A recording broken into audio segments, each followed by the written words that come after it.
Could Manchester United recreate the class of 92 with what they've currently got in the youth system, mate? Yes, I think is the answer to that. It's not easily done, is it? Because that was some talent came through that team, went through that youth team. But you look, we've spoke about the kids for what a good 2 years while I've been doing this, and the potential's always been there. Some of the talent that's in that team, and now you're seeing little bits of it coming to the first team. And last year I was play the kids, play the kids, play the kids, and now I need to take a little bit of a step back and go, we're not buying in the transfer window. Well, no, because you're playing the kids, you idiot. You've been saying play the kids for the past 12 months. And now you're going, well, buy someone. Oh, I thought you wanted to play the kids, so you can't win.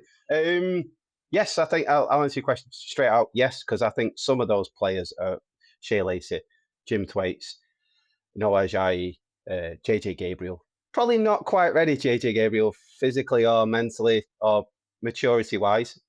The others, I think, yeah. If you look at Shea Lacey coming in, he will push now for the first time. And he came off the bench, didn't he, last season? And some people were like, who's this kid? Oh, United fans that have been watching the youth team, we've known about him for years and years. It was just a matter of whether he could physically get up to the demands of being at a top club.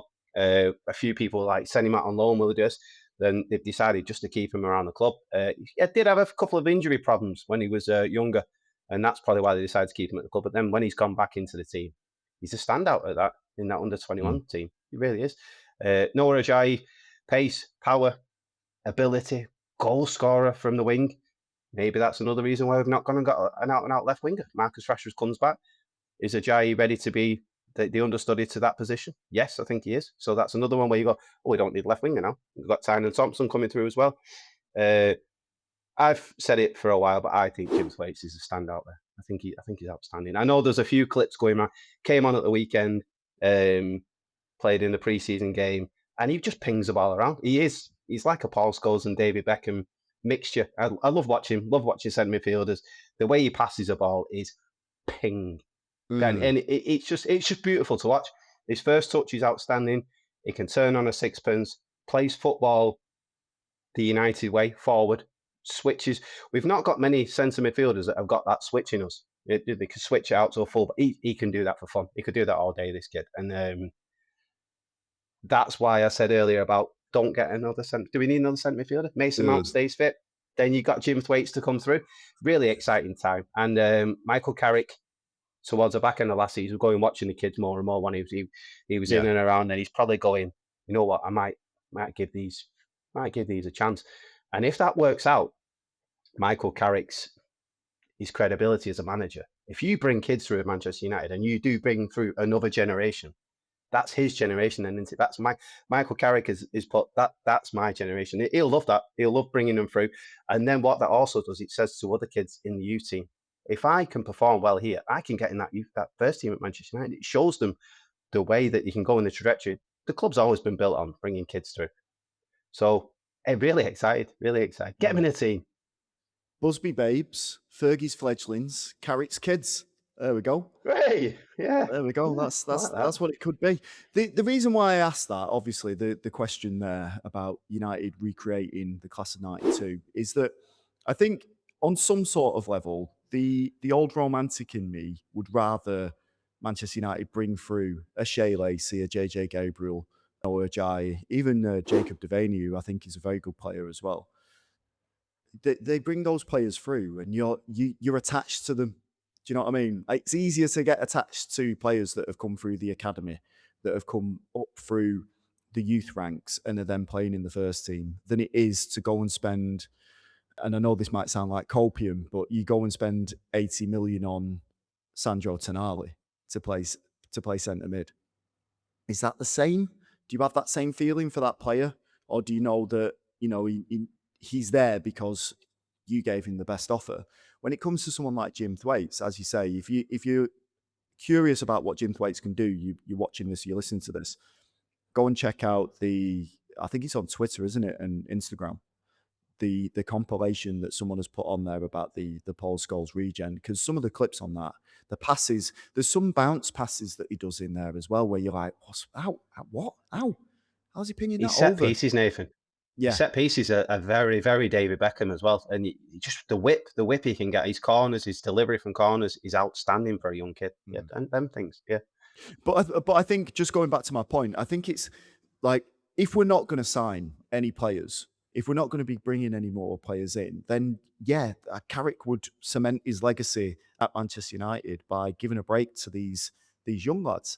And I think he's probably more likely to do that, having been at Manchester United for so long, having worked under Fergie for so long, seeing what Manchester United is about and bringing these youth players through.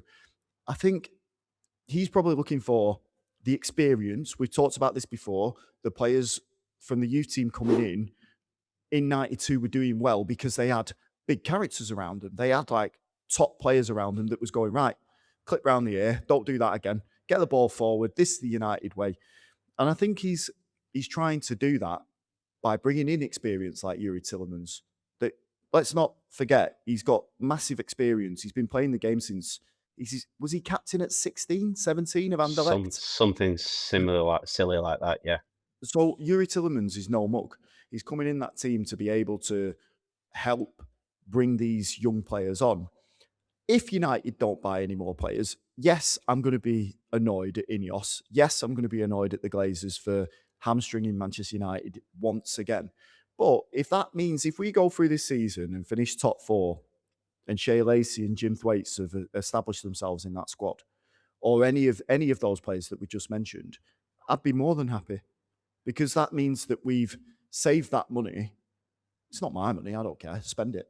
But you know what I mean? You save that money and you've actually brought through your own superstars. So I've talked about this long ago when it looked like Kobe Mainu might be leaving under Ruben Amorim, like they were going to sell him. I was like, that's me in football done. If you're going to get rid of one of the kids that's come through the system that loves playing for Manchester United, and you're going to get rid of him because you don't have a place for him, I can't. That's that. Me and Manchester United might be done on a professional level. But there you go. I'd love to see this come through, and it's not like there has to be a balance to it. Of course, there has to be transfers. You have to bring in experience. You have to bring in top players, and then you sprinkle the kids around them. But in terms of answering the question that I answered that I asked you before, can Manchester United recreate the class of '92?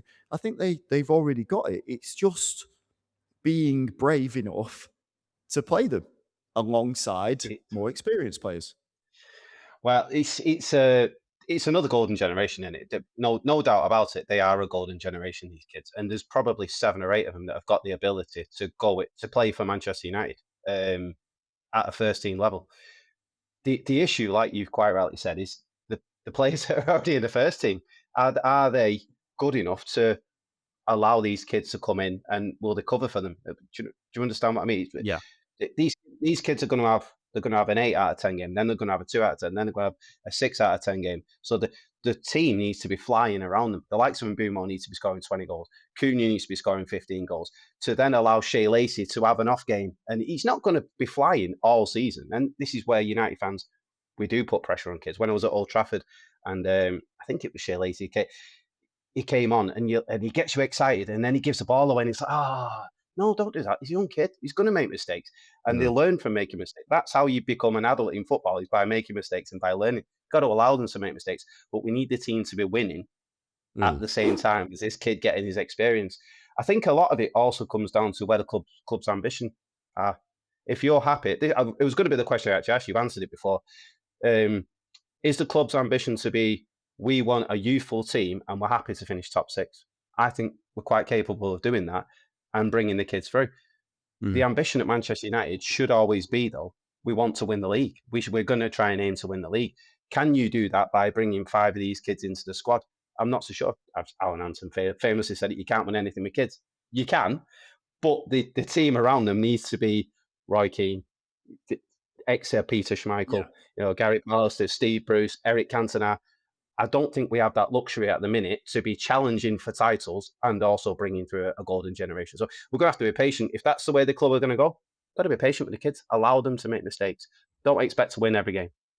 I think that's a fair point. I do think as well, like the booing or the sighing when they make a mistake, I do think they have to experience that because their entire career isn't going to be a bed of roses. It's sort of, there's going to be difficulty. Shea Lacey got sent off last season, remember, for throwing the ball down. So for petulance, that would have taught him a lesson there. And I think it's all part of the growing process. Manchester United fans, by and large, especially the ones that are in Old Trafford, will back every single player that pulls on that red shirt. Every single one of them, from an Angel Di Maria to a JJ Gabriel, they will back every single player that plays in that team, and it's something that they all need to go through. Some of them won't always make it, but the one thing that they can count on is they'll be backed by the fans in that stadium.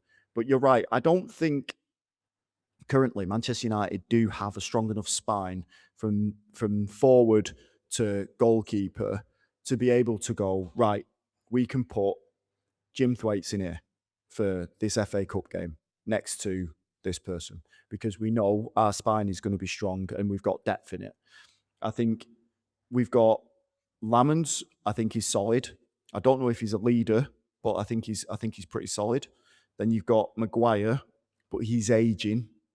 We talked about two boys before, Delit and Martinez. If they can stay fit, then yes, you've got another part of the spine there that can help. Midfield, missing, mate.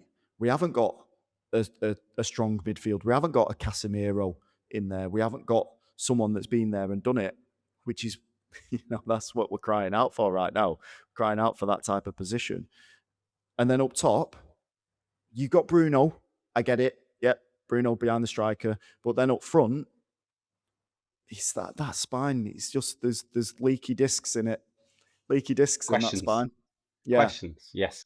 Yeah. It's yeah. I get what you're saying with the spine. It's there's never a perfect time to throw in kids, though, is it? There's never, it's never going to be perfect. Oh, we're flying here. Bring a kid. Yeah, yeah. No, you've got to give them a go sometime, or you end up selling them like Harry Mass. It looks like he's on his way out, and we don't want to be selling the likes of Shea Lacey, JJ Gabriel, James Waits, Noah Ajayi, and the rest of the kids. You have to keep putting them in there. There's a lot more talent in this United team, in this youth system. So never going to be perfect time. You've got to take a gamble now and then. Yes, very much so. I think we're kind of at a crossroads with Manchester United as fans right now, where we do want to see new signings, but at the other part of this, at the other end, is like I'd love to see a load of these kids make it at Manchester United and come through and just be, the next stars of the future. And we haven't had to go out. And we've got Real Madrid knocking at the door asking for JJ Gabriel. We've got Arsenal, Chelsea, Man City coming with their millions and asking for Jim Thwaites. They want to bring in because their midfield isn't good enough. That's what I'd love to see. But right now, United need to get their first team squad in order. I think you do that by going into the market. I think we still need experience, definitely in central midfield. But can United recreate the class of 92 with what they've currently got? Yeah, I think they can. It's just going to take some bravery. Carrick's kids loading.